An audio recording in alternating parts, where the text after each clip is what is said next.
افسوس یہ ہے کہ یہاں تاریکی کے سوا تمہارے لیے کوئی لباس نہیں، میں نے کہا۔ اندھیرے میں تمہیں کوئی نہیں دیکھ سکتا، لیکن تم باہر دیکھ سکتی ہو۔ یہ بتاؤ، ریوالور چلانا آتا ہے؟ آتا ہے، وہ بولی۔ میرے پاس اپنا ریوالور بھی ہے اور لائسنس بھی۔ تو یہاں کھڑکی کے پاس بیٹھ جاؤ، میں نے ایک لکڑی کی بھدی سی کرسی گھسیٹ کر کہا۔ یہاں سے تم گیٹ پر نظر رکھ سکتی ہو، اگر وہ اپنے ساتھی کو لے جانے کے لیے آئیں گے تو گاڑی میں آئیں گے اور اسی راستے سے آئیں گے۔ میں باہر سے دروازہ مقفل کر جاؤں گا تاکہ وہ آسانی سے اندر نہ آ سکے۔ جو بھی دروازے کے قریب آنے کی اور تالا توڑنے کی کوشش کرے، اسے بے دری گولی مار دینا۔ غنیمت ہے کہ اس میں سائلنسر لگا ہوا ہے، ورنہ اب تک تو یہاں مجمع لگ چکا ہوتا۔ نشانہ کیسا ہے تمہارا؟ ٹارگٹ شوٹنگ کلب کے مقابلوں میں گزشتہ سال میرا دوسرا نمبر تھا، وہ بولی۔ تو یہ دیکھنا کتنے آدمی آئے ہیں۔ میں نے اپنی بات جاری رکھی۔ ریوالور میں 4 گولیاں ہیں، اگر 2 ہی آدمی آئے تو تم باقی 2 گولیاں گاڑی کو ناکارہ بنانے میں صرف کر دینا، 2 ٹائر فلیٹ کر دینا، کم سے کم 3 ہو تو 1 ٹائر پھاڑ دینا۔ ویسے تو مجھے امید ہے کہ ایک کے گرتے ہی وہ بھاگنے کی کوشش کریں گے، لیکن گاڑی کو روکنا بے حد ضروری ہے۔ وہ اگر مارے نہ جائیں اور زخمی ہو کے گر جائیں تو مزید بہتر۔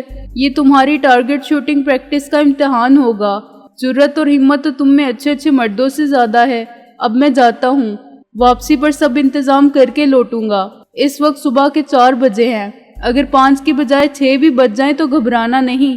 میرا خیال ہے 8-9 بجے سے پہلے یہاں کوئی نہیں آتا ہوگا۔ لائٹ آف کرنے کے بعد جب میں چوکیدار کی چابی سے دروازے کو مقفل کر کے باہر نکلا تو میں نے آسمان پر صبح کے ستارے کو روشن دیکھا۔ خداوند، میں نے دعا مانگی، تیری مدد سے میں ایک آزمائش سے کامیاب گزرا۔ مجھے استقلال اور استقامت دے کہ میں اس امتحان میں پورا اتروں جو مجھے درپیش ہے۔ ابھی رابعہ کو یہ معلوم نہیں ہے کہ اس کی ماں مر گئی ہے اور اسے یہ صدمہ برداشت کر لینے کی توفیق دینے والا بھی تو ہی ہے۔ اسے زندگی کے لیے حوصلہ اور صبر دے اور مجھے اس کا ساتھ دینے اور اس کی حفاظت کرنے کے قابل بنا۔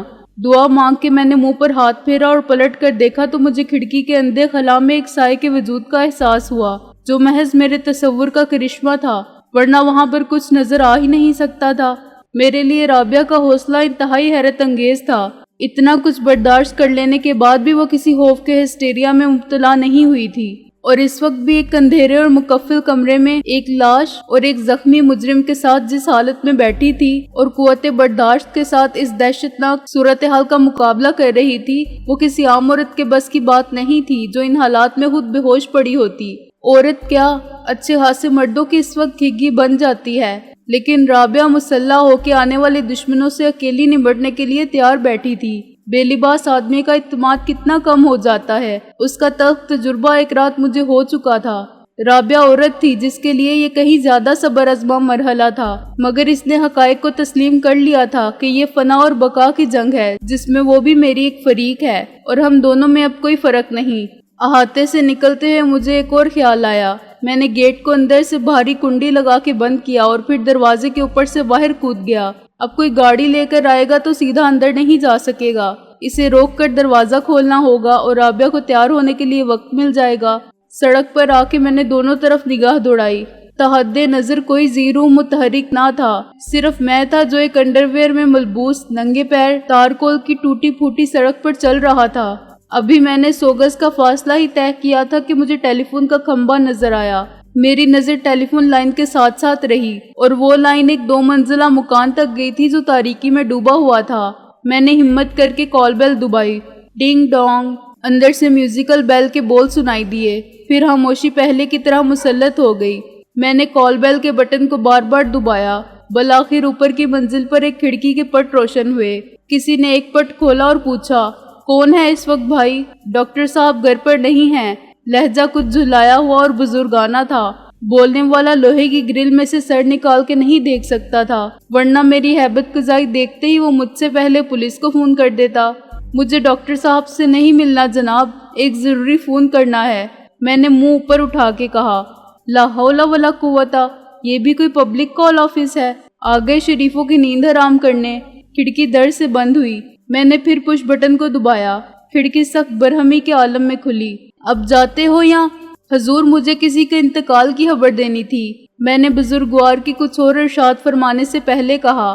انہوں نے بڑی کرت کے ساتھ انا للہ پڑھی اور لہجہ بدل کے بولے، معاف کرنا بھائی، فون خراب ہے، ذرا آگے تھانے دار حشمت خان رہتا ہے، اس کے گھر سے کر لو۔ کھڑکی پھر بند ہو گئی۔ تھانے دار حشمت خان؟ وہی خبیث، وہ یہاں رہتا ہے؟ میں نے اس انکشاف پر حیران ہو کے سوچا۔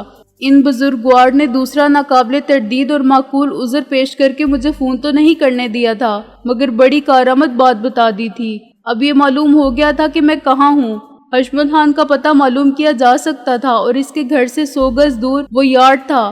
میں کچھ دیر تذبذب کی کیفیت میں کھڑا رہا اور سوچتا رہا کہ اس وقت حشمت خان کو جگانا مناسب ہوگا یا نہیں۔ وہ فون تو کرنے دے گا مگر تفتیش بھی کرے گا، اور بہت سی باتیں جو میں کسی کو بتانا نہیں چاہتا تھا اسے بتانی پڑیں گی۔ میں نے چلتے رہنے کا فیصلہ کیا۔ مجھے یہ خیال بھی آیا تھا کہ کوئی شریف آدمی نظر آ جائے تو اسے اپنی بپتا سنا کے اس کی مدد حاصل کرنے کی کوشش کروں، لیکن سڑک پر کوئی تھا ہی نہیں۔ ابھی میں چند قدم ہی چلا تھا کہ میرے کانوں نے گھوڑوں کے ٹاپوں کی ہلکی سی آواز سنی۔ آواز قریب ہوتی گئی اور پھر اندھیرے میں گھڑ سوار گشتی پولیس کے 2 سپاہی نمودار ہوئے۔ میں کمر پر ہاتھ رکھ کے سڑک کے بیچ میں کھڑا ہو گیا۔ وہ چوکنے ہو گئے۔ کون ہے میاں؟ ان میں سے ایک نے قریب آ کے اترتے ہوئے کہا۔ دوسرے نے تکلفاً رائفل کا رخ میری طرف کیا۔ تمہیں کیا نظر آتا ہوں؟ میں نے کہا۔ آدمی یا گھوڑا؟ بک بک کرتا ہے حرامی۔ نیچے اتر آنے والے نے مشتعل ہو کے کہا۔ صورت سے ہی چور لگتا ہے، آج ہاتھ آیا ہے۔ دوسرے نے بڑی موٹی گالی دے کر کہا، کیونکہ اس کا عہدہ ایک لال فیتے کے برابر اونچا تھا۔ ہم بھی کہتے تھے اس علاقے میں اچانک چوری کی وارداتیں کیوں بڑھ گئی ہیں، اور تمہیں افسوس ہوگا کہ یہ کون ہے جو تمہارا حصہ نہیں پہنچا رہا ہے۔ میں نے طنز سے کہا، بڑا زبردست اور کامیاب چھاپا مار کر تم نے بالآخر اسے گرفتار کر ہی لیا۔ آفرین ہے تمہاری ذہانت اور فرش شناسی کو۔ اب ہیڈ کانسٹیبل بھی نیچے اتر آیا۔ بھونکتا ہے کتے؟ اس نے رائفل کا بٹ اٹھایا۔ بکواس بند کرو۔ میں ایک قدم پیچھے ہو گیا، اور مجھ سے ہوش میں رہ کے بات کرو۔ میں ایس ایس پی ضامن رضوی کا چھوٹا بھائی ہوں۔ تھانے دار حشمت خان یہی رہتا ہے۔ اس سے پوچھنا چاہتے ہو تو پوچھ لو۔ میں تم سے بعد میں پوچھوں گا کہ تم گشت کر رہے تھے یا کہیں سو رہے تھے۔ ان دونوں نے بے وقوفوں کی طرح ایک دوسرے کو دیکھا۔ کوئی واردات ہو گئی ہے جناب؟ کانسٹیبل نے لہجہ فوراً بدل لیا۔ جی جناب، میں نے تلخ لہجے میں کہا۔ اس سڑک پر 2 ڈاکو راہگیروں کو 1 گھنٹے تک لوٹتے رہے۔ انہوں نے میرے کپڑے تک اتروا لیے۔ تم اتنی دیر تک کہاں رہے؟ اور اب آتے ہو تو ایک شریف آدمی کو گالی دے کر بات کرتے ہو۔ ہم معافی چاہتے ہیں جناب عالی۔ ہیڈ کانسٹیبل کی سٹی گم ہو گئی۔ اسے فوراً اپنی لال پٹی کے اتر جانے اور اپنے دوبارہ کانسٹیبل کے عہدے پر مراجعت کے خیال نے ہراساں کر دیا تھا۔ ہم آپ کی کیا مدد کریں؟ کچھ نہیں، بس مجھے تھانے لے چلو، مجھے گھر فون کرنا ہے، میں نے کہا۔ ہیڈ کانسٹیبل نے فوراً مجھے اپنا گھوڑا پیش کیا، لیکن میں نے اس کے پیچھے بیٹھنا بہتر سمجھا۔ راستے میں انہوں نے مجھ سے درخواست کی کہ میں ان کے غلط رویے کی کسی سے شکایت نہ کروں۔ ہم بیوی بچوں والے ہیں، نوکری سے جائیں گے تو فاقے کرنے پڑیں گے۔ ہیڈ کانسٹیبل بولا۔ کیوں؟ میں نے کہا۔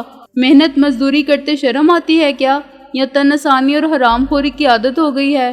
آپ کا جتنا نقصان ہوا ہے ہم پورا کر دیتے ہیں جناب عالی، بس ہمیں معاف کر دیں۔ ہیڈ کانسٹیبل پر رکت طاری ہونے لگی اور میں نے انتہائی فراخ دلی سے کام لیتے ہوئے ان کو معاف کر دیا۔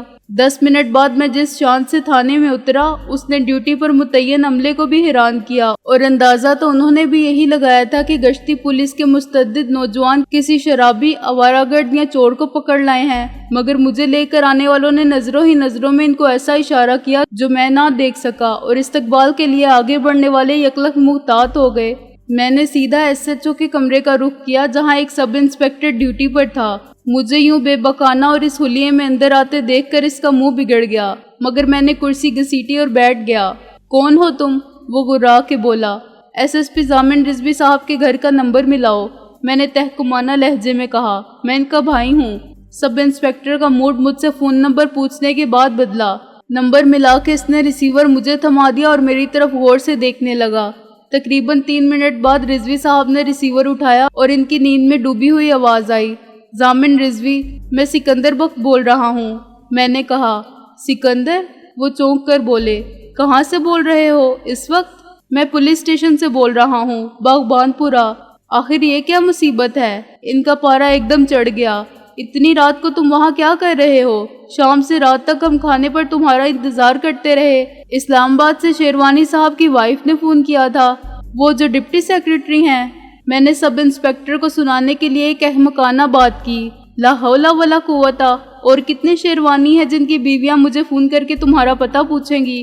ان سے بات ہو گئی تھی میری۔ میں نے کہا دراصل مجھے موقع ہی اب ملا ہے آپ کو اطلاع دینے کا کہ میں رات کو کھانے کے وقت گھر کیوں نہیں پہنچ سکا۔ آپ رابعہ قاری ایڈوکیٹ سے واقف ہیں نا؟ ان کی والدہ کا انتقال ہو گیا ہے، جنازہ 2 بجے اٹھایا جائے گا۔ انا للہ و انا الیہ راجعون۔ ضامن رضوی صاحب نے کچھ دیر بعد کہا وہ کیسے؟ ان پر دل کا دورہ پڑا تھا، ہسپتال میں تھی، میں لاش لے کر گھر بہت دیر سے پہنچا، مس رابعہ کے گھر۔ میں نے کہا اور اب وہاں تھانے میں کیا کر رہے ہو؟ مجھے مجبوراً یہاں آنا پڑا۔ میں نے کہا آپ کو فون کرنے کے لیے، میں انتقال کی اطلاع دینے آیا تھا ادھر، واپسی پر سواری نہیں ملی اور ایک چھوٹی سی واردات ہو گئی۔ کیسی واردات؟ وہ پریشانی سے بولے۔ تم خیریت سے ہو نا؟ جی میں بالکل خیریت سے ہوں، آپ بالکل فکر نہ کریں، 2 بدماشوں نے مجھے اکیلا پا کے لوٹ لیا تھا، تو میں گاڑی بھیج دیتا ہوں۔ انہوں نے کہا نہیں آپ گاڑی نہ بھیجیں، میں محسن سے کہہ دیتا ہوں، وہ رابعہ کی گاڑی لے کر آ جائے گا، بس آپ کو اطلاع دینی مقصود تھی۔ میں نے کہا میں یہاں سے رابعہ کے گھر جاؤں گا اور تدفین تک وہیں رہوں گا، آپ آئیں گے؟ میں تدفین میں ضرور آؤں گا۔ کون ہے ڈیوٹی پر؟ فون دو ذرا اسے۔ ایس پی صاحب بات کرنا چاہتے ہیں۔ میں نے ریسیور انسپیکٹر کی طرف بڑھا دیا۔ واردات کا ذکر سے ہی وہ پریشان ہو گیا تھا، ریسیور لیتے ہی وہ بوکھلا گیا اور معلوم نہیں رضوی صاحب نے اس سے کیا کہا، اس کے حلق سے یس سر کے سوا کچھ نہ نکلا۔ ریسیور رکھ کے اس نے اطمینان کا سانس لیا اور مجھ سے واردات کی تفصیل پوچھنی چاہی تاکہ رپورٹ لکھی جا سکے، لیکن میں نے کہا کہ میرا ارادہ کوئی رپورٹ لکھوانے کا نہیں ہے۔ ایک کپڑوں کے جوڑے اور 200-225 روپے کی خاطر میں کسی جھنجٹ میں نہیں پڑنا چاہتا۔ پھر میں نے سب انسپیکٹر کی اجازت کے بغیر رابعہ کے گھر کا نمبر ملایا۔ محسن، میں نے ریسیور اٹھانے کی آواز سنتے ہی کہا، میں سکندر بول رہا ہوں۔ سکندر؟ محسن نے مضطرب لہجے میں کہا، کیا ہوا؟ کہاں ہے تو؟ رابعہ ملی؟ ہاں، میں نے کہا اب تو ایسا کر رابعہ کی گاڑی لے کر آ جا، چابیاں گاڑی میں موجود ہوں گی، آتے وقت میرے لیے کپڑوں کا ایک جوڑا لیتے آنا اور ایک جوڑا زنانہ کپڑوں کا بھی۔ کتنی دیر میں آئے گا تو؟ میرا خیال ہے زیادہ سے زیادہ 40 منٹ، بشرط یہ کہ گاڑی وہیں ملی جہاں کھڑی تھی اور چابیاں بھی موجود ہوئیں، بصورت دیگر ٹیکسی لینے میں دیر ہو جائے گی، محسن نے کہا۔ محسن کے آنے تک تھانے میں خاصا ہنگامہ رہا۔ سب انسپیکٹر نے گشت کرنے والے سپاہیوں کو ان کی غفلت پر جھاڑ پلا کے اپنی افسرانہ ذمہ داری پوری کی، پھر میرے لیے اسپیشل چائے منگوائی۔ مجھے یہ پیشکش بھی کی گئی کہ میں چاہوں تو یہیں سے گاڑی کا اور ضرورت کی تمام چیزوں کا بندوبست کر دیا جائے گا، لیکن میں نے انکار کر دیا۔ شاید تھانے کی تاریخ کا یہ پہلا واقعہ ہوگا جب ایک ننگ دھڑنگ شخص کے ساتھ یہ VIP جیسا سلوک کیا گیا اور اس کی واقعی عزت افزائی ہوئی، ورنہ مجھے وہ رات بھی یاد تھی جب میں انتہائی شریفانہ اور معزز حلیے میں حشمت خان اینڈ کمپنی کے ہاتھوں دوسرے تھانے میں ذلیل ہوا تھا۔ محسن ٹھیک 40 منٹ بعد فاکس ویگن کو ریس کار کی طرح دوڑاتا تھانے میں داخل ہوا تو آواز پر میں کمرے سے باہر آ گیا۔ میرا حلیہ دیکھ کر محسن بھونچکا رہ گیا، لیکن میں نے اسے تسلی دی کہ پریشانی کی کوئی بات نہیں۔ لباس تبدیل کیا اور سب انسپیکٹر سے ہاتھ ملا کے گاڑی میں بیٹھ گیا۔ اب ادھر، میں نے محسن کو اشارے سے بتایا، رابعہ کو لینا ہے۔ ریوالور لایا ہے تو؟ ہاں، کوئی خطرے کی بات ہے کیا؟ وہ بولا، ہو بھی سکتی ہے۔ میں نے کہا فاکس ویگن اتنی دیر میں یارڈ تک پہنچ چکی تھی، خلاف توقع مجھے بیرونی پھاٹک کھلا ہوا نظر آیا، بلکہ شاید ہے تو کار یہیں روک لے اور ریوالور مجھے دے دے۔ آخر بات کیا ہے؟ محسن نے جھنجھلا کے کہا، بات لمبی ہے، پھر بتاؤں گا، میں نے کہا اور ریوالور لے کر دیوار پر چڑھ گیا۔ اندر اترتے ہی مجھے وہ گاڑی دکھائی دی جس میں مجھے یہاں لایا گیا تھا۔ میں دبے پاؤں آگے بڑھا۔ گاڑی ایسی پوزیشن میں کھڑی تھی کہ صاف معلوم ہوتا تھا گاڑی میں آنے والوں نے بھاگنا چاہا تھا، مگر اگلا ٹائر برسٹ ہونے سے گاڑی بے قابو ہو گئی اور جھاڑیوں میں سے گزر کے خالی ڈرم کی ڈھیر میں گھس گئی۔ اگر اس میں کوئی ہوتا تو مجھے آسانی سے نشانہ بنا سکتا تھا، کیونکہ میں کھلے میدان میں تھا اور صبح کاذب کے اجالے میں صاف نظر آتا تھا۔ قریب جا کر دیکھنے پر مجھے کار کے اندر بھی کوئی نہیں ملا۔ میں نے اس کا کلوز کمپارٹمنٹ کھولا اور اس میں سے تمام کاغذات نکال لیے۔ پھر میں گیٹ سے باہر گیا اور محسن کے ساتھ کار میں اندر پہنچا۔ بیرک کا دروازہ بدستور مقفل دیکھ کر میں نے اطمینان کا سانس لیا۔ رابعہ نے شاید اپنی فاکس ویگن دیکھ لی تھی، اس کی روشنی بہت کم تھی، لیکن پھر بھی مجھے دروازے کے قریب خون نظر آ گیا اور میں سمجھ گیا کہ رابعہ نے ٹارگٹ شوٹنگ کا مظاہرہ کرتے ہوئے کسی نہ کسی حملہ آور کو زخمی کر دیا ہوگا۔ باقی جان بچا کے بھاگے اور انہوں نے کار میں بیٹھ کے نکل جانے کی کوشش کی، مگر رابعہ نے ان کی یہ کوشش بھی ناکام بنا دی۔ کفل کھول کے اندر جانے کے بعد جب میں نے لائٹ جلائی تو محسن بھی میرے ساتھ تھا۔ میں نے رابعہ کے کپڑے دروازے میں سے اندر پھینک دیے۔ یہ کون لوگ ہیں؟ محسن نے کہا اور فرش پر سے 10,000 کے نوٹوں کی گڈی اٹھا لی۔ ایک تو وہ ہے لالچی جو انہی نوٹوں کی خاطر مارا گیا، میں نے کہا۔ میں نے ابھی تک نوٹ نہیں کیا تھا کہ وہ جاتے وقت یہ رقم اٹھانا بھی بھول گئے ہیں۔ خیر، حق کے بحقدار رسید، ہم معلوم کر لیں گے کہ چوکیدار کے لواحقین کون ہیں اور یہ رقم ان کو پہنچا دیں گے۔ دوسرا شخص اب تک شکاری تھا، لیکن اب ہمارا پہلا شکار ہے۔ اسے ہم اپنے ساتھ لے جائیں گے اور دیکھیں گے کہ ہم اپنے طریقہ تفتیش سے کیا معلوم کرنے میں کامیاب ہوتے ہیں۔ رابعہ کپڑے پہن کر دروازے میں نمودار ہوئی۔ اس کا رنگ اب بھی حیا سے لال ہو رہا تھا۔ وہ آئے تھے اپنے ساتھی کو لے جانے کے لیے؟ میں نے کہا۔ ہاں، وہ بولی۔ میں نے ایک کی ٹانگ میں گولی ماری، باقی اسے لے کر بھاگے۔ ٹائر برسٹ ہو جانے کے باوجود وہ نکل گئے۔ محسن، میں نے کہا، اگر اس وقت میں یہ کہوں کہ رابعہ سے زیادہ حوصلہ مند عورت میں نے نہیں دیکھی تو یہ مبالغہ قطعی نہیں ہوگا۔ اب ذرا میری مدد کر، پہلے تو جنگی قیدی کو شفٹ کر دیں اور پھر خود بھی فوراً نکل جائیں۔ اسے ہم رکھیں گے کہاں؟ محسن نے سوچتے ہوئے کہا۔ ہم پولیس کے پاس تو جا نہیں سکتے۔ میرے خیال میں رابعہ کا گھر کافی بڑا ہے، میں نے کہا، رابعہ کے دل کی طرح، مگر اسے وہاں رکھنا ٹھیک نہیں۔ دل میں تو کوئی خوش قسمت ہی رہ سکتا ہے، محسن نے کہا۔ گھر میں بھی چوری کا مال رکھنا شاید ایک وکیل کے اصولوں کے خلاف ہو۔ عمر کے ایک دور میں ہر شخص اصولوں کے معاملے میں بڑا آئیڈیلسٹ ہوتا ہے، رابعہ بولی۔ میں بھی سمجھتی تھی کہ اصول ہی سب کچھ ہوتے ہیں اور دنیا اصولوں پر ہی چل رہی ہے۔ بے اصول لوگ بہت کم ہیں، چنانچہ قوت ارادی اور استقامت سے ان کا مقابلہ کیا جا سکتا ہے۔ یہ باتیں کتنی کتابی ہیں، اس کا تجزیہ عملی زندگی میں آ کے ہوا۔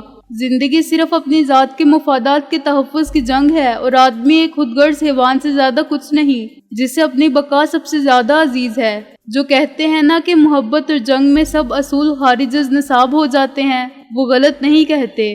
بالفاظ مختصر، مس رابعہ قاری ایڈوکیٹ ہائی کورٹ کو یہ مال غنیمت اپنے گھر میں رکھنے پر کوئی اعتراض نہیں۔ محسن نے کہا، مجھے یہ تو بتا دو کہ تم اس شخص کا کرو گے کیا؟ میرا مطلب ہے تفتیش کے بعد، رابعہ نے کہا۔ ایک بار میں ڈیرہ اسماعیل خان گیا تھا، میں نے کہا۔ وہاں شکاری کھیتوں سے تیتر پکڑتے ہیں اور ان کے لیے بڑے دلچسپ طریقے اختیار کرتے ہیں۔ ایک طریقہ یہ ہے کہ تربیت یافتہ مادہ کو لے کر کھڑی فصلوں میں چھپ جاتے ہیں اور یہ مادہ وہ آوازیں نکالتی ہے جس سے تیتر متوجہ ہو جاتے ہیں اور شکاری کے پھیلائے ہوئے جال میں پھنس جاتے ہیں۔ پھر نر تیتر اپنی آواز سے ترغیب دیتا ہے اور مادہ تیتر اس پر فریب آواز کا شکار ہونے آ جاتی ہے۔ تو ہم بھی تفتیش کے بعد اس سے وہی کام لیں گے جو ڈیرہ اسماعیل خان کے شکاری استعمال کرتے ہیں۔ اس پر شکار کو بلائیں گے۔ یہ خطرناک کام ہے، ممکن ہے وہ ہمارے دام میں نہ آئیں، الٹا اسے چھڑا کر لے جانے کے لیے طاقت کا استعمال کرنے کی کوشش کریں۔ ہم 24 گھنٹے کلا بند ہو کے مورچہ سنبھالے تو نہیں بیٹھے رہ سکتے، لیکن یہ بھی تو ہو سکتا ہے سکندر کہ ان کے لیے یہ آدمی غیر اہم ہو، محسن نے کہا۔ نچلی سطح کا کوئی معمولی سا کارکن ہو جسے اوپر والوں کے بارے میں زیادہ معلوم ہی نہ ہو۔ اگر ایسا ہوتا تو وہ اسے چھڑا کے لے جانے کے لیے دوبارہ آنے کا خطرہ مول نہ لیتے، میں نے کہا۔ تو پھر یہی بہتر ہوگا کہ ہم اسے کل کہیں اور شفٹ کر دیں، محسن نے کہا۔ آج تو وہ لوگ آنے سے رہے، کل تک دیکھیں گے کہ کون سی جگہ مناسب رہے گی۔ آج اسے میڈیکل ایڈ وغیرہ کی ضرورت بھی ہوگی۔ آج کے ذکر پر مجھے خیال آیا کہ آج کے دن ہمیں رابعہ کی ماں کو سپرد خاک کرنا ہے اور یہ خبر رابعہ کو دینی ہے، پھر اور بہت سے لوگوں کو دینی ہے۔ وقتی کامیابی کی خوشی میں ہم یہ بھول گئے تھے کہ رابعہ کے گھر میں بھی ایک لاش پڑی ہے جس کو سفر آخرت درپیش ہے، اور ہمارے لیے آج کا دن بہت سی حساب شکن آزمائشوں کا دن ہے۔ صبح صادق کا اجالا پھیلنے لگا تھا اور ہمیں جلد از جلد گھر پہنچنا تھا۔ رابعہ، میں نے کہا، تم نے ابھی تک اپنی امی کے بارے میں کوئی سوال نہیں کیا، اس لیے کہ تم خود اس ذکر سے گریز کر رہے تھے، رابعہ نے سکون سے کہا۔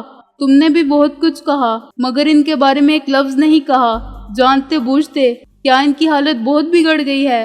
میں نے مجرموں کی طرح محسن کی طرف دیکھا اور ہم دونوں نے سر جھکا لیا۔ خاموشی کا ایک طویل سوگوار وقفہ آیا تو گویا وہ اب دنیا کے غم و اندوز، ساری مصیبتوں اور تمام الجھنوں سے نجات حاصل کر چکی ہیں۔ رابعہ نے بلاخر اس سکوت کو توڑا اور ایک بار پھر ہماری خاموشی کو سمجھ لیا۔ خدا کو یہی منظور تھا سکندر، ڈاکٹروں نے مجھے پہلے ہی بتا دیا تھا کہ کوئی چانس نہیں۔ تمہیں ڈاکٹروں نے بتا دیا تھا؟ میں نے حیرانی سے کہا۔ تم نے اصرار کیا ہوگا۔ میں جھوٹی تسلیوں کی قائل نہیں، وہ خلا میں دیکھتے ہوئے بولی۔ جب تک میں اسیر رہی مجھے ہر لمحہ ان کا خیال تھا اور میں نے ان سے صرف ایک درخواست کی تھی، ان کے شریفانہ طرز عمل کو دیکھتے ہوئے اور انہوں نے میرے وعدے پر اعتبار کرتے ہوئے مجھے فون پر ڈاکٹر سے بات کرنے کی اجازت دے دی تھی۔ کوئی ڈاکٹر دورانی تھا۔ میری اس سے 9 بجے کے قریب بات ہوئی تھی۔ میں احمقوں کی طرح اسے دیکھتا رہا۔ تم نے کیا بتایا تھا اسے؟ تم کہاں سے بول رہی ہو اور کون ہو؟ میں نے اسے اپنا صحیح نام بتایا تھا، رشتہ بھی بتایا تھا اور یہ بھی کہ میں گھر سے بات کر رہی ہوں۔ وہ بولی۔ وہ بڑا اچھا آدمی تھا۔ میں نے اس سے کہا کہ مجھ میں ہر تلخ اور سنگین حقیقت کا سامنا کرنے کی ہمت ہے، اس لیے بے خوف و خطر مجھے سچ بتا دو۔ میں ہسٹیریا میں مبتلا نہیں ہوں گی اور اس نے مجھے صاف بتا دیا کہ وہ رات نہیں کاٹ سکیں گی۔ اس کے بعد میں نے کہہ دیا تھا کہ ناگزیر وجہ کی بنا پر میں شاید ہسپتال نہ آ سکوں۔ اگر خدا نہ خواستہ امی کا انتقال ہو جائے تو سکندر بخت یا محسن نام کی کسی بھی شخص کو لاش دے دی جائے۔ اس نے پوچھا تھا یہ آپ کے کون ہیں؟ میں نے اسے مطمئن کرنے کے لیے کہہ دیا تھا کہ میرے کزن ہیں۔ میں ہکا بکا کھڑا رہا۔ ڈاکٹر دورانی کو سب معلوم تھا، اس نے مجھے کچھ نہیں بتایا اور خود ہی سب کچھ سمجھ لیا، مگر اپنے رویے سے کسی شک کا اظہار نہیں ہونے دیا۔ کچھ لوگ کتنے معقولیت پسند اور اعتماد کرنے والے ہوتے ہیں۔ اس نے بلا چوچرا ہمیں بھی قانونی وارث مان لیا تھا، لیکن اپنی تسلی کے لیے یا محض تجسس کے باعث یہ بھی پوچھا تھا کہ آپ کا مس رابعہ سے کیا رشتہ ہے، اور میں نے جو رشتہ بتایا تھا وہ رابعہ نے نہیں بتایا تھا۔ تاہم اس نے یقین کر لیا تھا کہ لڑکیاں ایسی باتیں خود نہیں بتاتی اور کزن بھی منگیتر ہو سکتے ہیں۔ 9 بجے وہ رابعہ کو سب کچھ بتا چکا تھا۔ میں نے اسے اور بھی بہت کچھ بتایا جو رابعہ نے نہیں بتایا تھا، اور وہ انجان بنا رہا جیسے وہ کچھ جانتا اور جاننا چاہتا بھی ہے تو صرف مدد کرنے کے لیے۔ عجیب آدمی تھا۔ رابعہ نے بھی اس سے کہا تھا کہ میں گھر سے بول رہی ہوں۔ میں نے بھی کہا تھا کہ مس رابعہ کے گھر سے بول رہا ہوں۔ رابعہ نے کہا تھا کہ میں نہیں آ سکتی، اور میں نے کہا تھا وہ راولپنڈی چلی گئی ہے۔ کہیں نہ کہیں سے میرے اور رابعہ کے بیانات کے درمیان مطابقت کا رشتہ قائم ہو گیا تھا۔ باقی باتیں اس کے لیے غیر اہم تھیں، مگر کسی نتیجے پر پہنچ کے وہ میری مدد کے لیے تیار ہو گیا تھا۔